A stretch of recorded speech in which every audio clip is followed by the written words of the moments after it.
Isang pagpalang araw po sa ating lahat mga kabisnes naming minamahal. At good morning po sa inyong lahat. Yun nga po no mga kabisnes. Dito tayo ngayon sa ng Bulacan. Tayo mga kabisnes. Puro kabundukan dito mga kabisnes. Pero may mga dumadaan-daan din po ng mga tao. Na po. At yun nga po no mga kabisnes. Umalis po ako dun kagabi sa kanyang tatay at kung mapapanood nyo po yung yung vlog ko doon yung nagkumakain sa atin tapos kumakanta-kanta kasi mayroon daw siya bagong po mga business iniibig yun. Natutuwa ko kay tatay kasi sobrang lumakas na siya ng todo mga business. At ngayon pumunta ako dito kasi sa Bulacan dahil magano po ako ng dito mga business trabaho ng mga business dito po yung trabaho ko sa lugar na to kaya hindi po kasi ako makakapag-vlog doon kasi medyo mahigpit yan sa likod na po mga business kaya dito kasi puro na dito mga business yan puro kakahuyan na rin. So yun nga po no, ikinuwento ko kay tatay yung kahalagahan ng pamilya po mga kabisnis. Kaya sabi ko sa kanya na ang lamok na pahalagahan niya yung bawat pagmamalasakit ko sa kanya po mga kabisnis. Kaso lang ang problema dahil nga yung mga bagay na sinasabay ko siya sa bagay na yun na ako pa yung inaaway niya po mga kabisnes dahil di ba hindi niya na nga kaya sa mga bagay na yun tapos siyempre ganun pa siya tapos nung upcom sinabihan ko siya na wag ka na ako magtanggap-tanggap ng mga ganyan kasi tingnan mo mga problema natin hindi na uubos po mga kabisnes.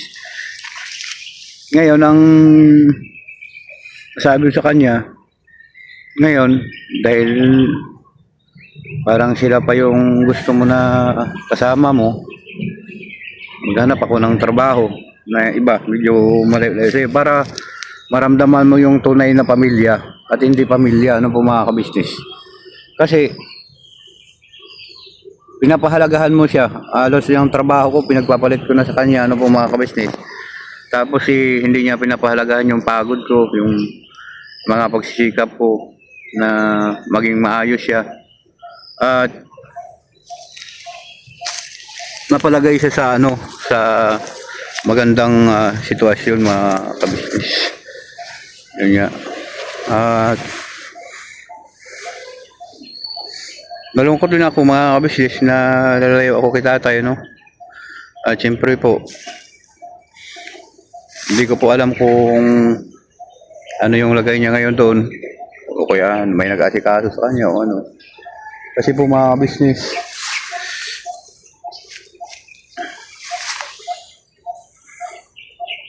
para maranasan niya yung yung tinatawag na tunay na pamilya at saka hindi kasi kapag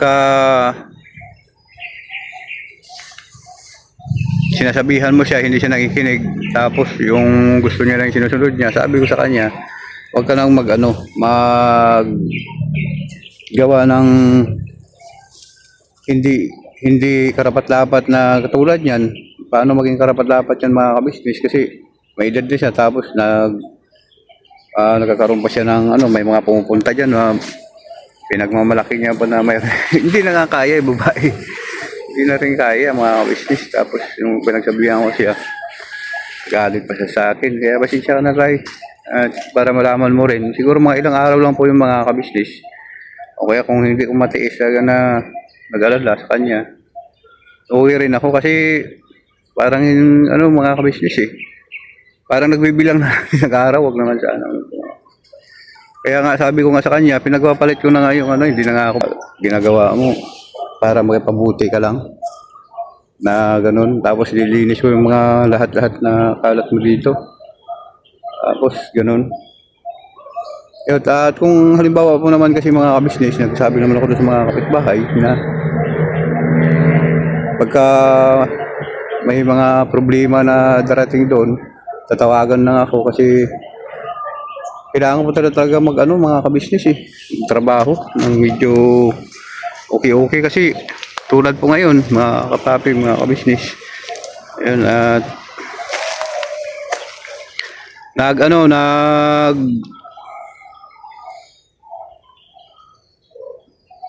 bili ko ng bigas. Kaso lang ilang kilo lang 'yon mga kabisnes kasi wala pang sahod hanggang ngayon. Tsaka talagang kapos na kapos po mga kabisnes Buti nga nandiyan sila ni Kuya, sa kabisnes, na sumusuporta ng mga nakaraan na medyo nakabawas ako sa utang. Malaki din tulong at nabawasan ko rin yung utang sa ila ni ate. Kabisnes dahil sa sponsor kay Ma'am Juliet. Yun, kay Ma'am Juliet, no? Shout out sa iyo, Ma'am Juliet, sa kabutihang loob mo sa kabisnes official. Kaso lang ang nangyayari nito mga kabisnes, sana mapasensya nyo ako sa mga kabisnes natin, sa mga subscriber na hindi pa ako nakakapunta doon kasi lalo lang po akong nababaon mga kabisnes simula nung December.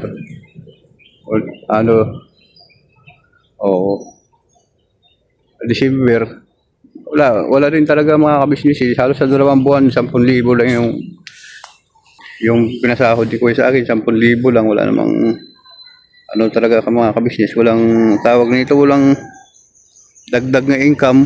Talagang po, lalo po akong mababaon. Pasensya na po kayo mga kabisnes kung hindi naman pa ako mga kabisnes kasi sa trabaho ko na yon wala naman akong sinisisi na kasi gusto ko po din yung mga maging katuwang ni Kuya kabisnes sa mga gano'n na sa akin lang po kasi mga kabisnes talagang kapos kaya mahanap po ako ng paraan na medyo lumaki-laki naman, mayroon naman akong income na medyo sapat po mga kabisnes kasi sa ganitong paraan. Kaya nga po kung napapanood nyo dun sa ang gusto ko rin sana mangyari mga kabisnes na makatapos po ako ng aking mga bayarin din. Pero nagkaroon kasi ng malalim na ugat na po yun mga kabisnes. Yung time na pagsimula din po yun ng aking YouTube dahil ilang buwan din po na wala po akong sahod po mga kabisnes. Sa 2 o 3 buwan. Siyempre, wala po akong income. Utang na ng utang po mga kabisnes. Kaya yun, baon. Buti nga po nakakautang kay Kuya. Yun nga yung sinasabi niya na 27,000 na pinadalhan ni Ma'am Juliet ng kanyang sponsor po. Kaya salamat din Ma'am Juliet. Siyempre ginawa rin kasangkapan yung kabisnes natin, kabisnes official para po matulungan din ako sa mga utang ko, mga nangyari po yung mga kabisnes, yung kay Prissy po. Tsaka hindi lang naman sa kanya mga kabisnes kasi sabay-sabay kami nagkaroon ng problema. Ilang beses kasi na balik-balik si tatay sa hospital mga kabisnes. Kumpain, wala naman po ibang tumulong, hindi ako lang po mga kabisnes. Sinulong ko kasi hindi naman po hindi maasahan mo yung mga kapatid ko, mga kabisnes. Lalayo. Si Kuya naman, alam niyo naman po kung anong kalagayan ni Kuya noon. Ngayon lang din naging maayos dahil nagsisikap din po siya mga kabisnes. So pasensya na po kayo dito kasi ang lugar na po ito mga kabisnes, puro talaga kahoy. Yun po. At may mga pader-pader din po dito nakikita, kaso lang pinag-iiwan na tayo ng panahon to dito kaya dito lang po ako nag-vlog kasi bawal po doon mga gwardiya, pinagbabawalan So yun nga po makita nyo yung bakod na yun sa harap na rin kabisnes. Tapos yung sa side na yun puro na rin po gubat yung mga kabisnes. Saka bagay na ito dito. Masyadong malibig na lugar.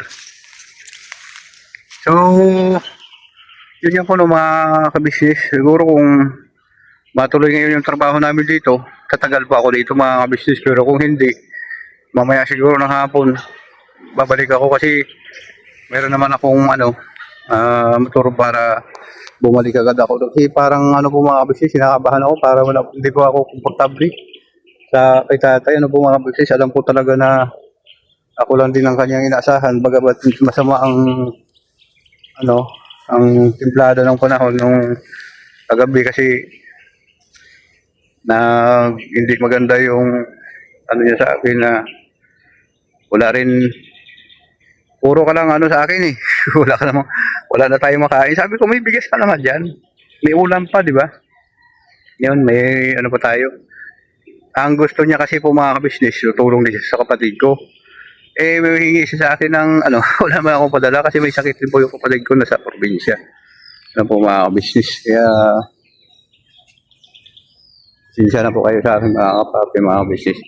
So sana po at sana naintindihan niyo po ako mga kapapi, mga kabisnes. Hindi po ako wala po akong tampo o sama ng loob sa kabisnes official o kaya sa kabuhan ng family kabisnes. Ako po yung may mga problema mga kabisnes. Hindi sa mga dati kong mga kapatid na yun nga, alam nyo na po mga kabisnes.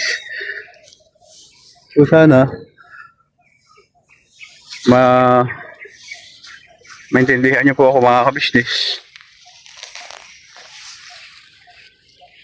Yabing lugar nito yun. At yun nga po mga kabisnes, mga kapapi, mga kabisnes.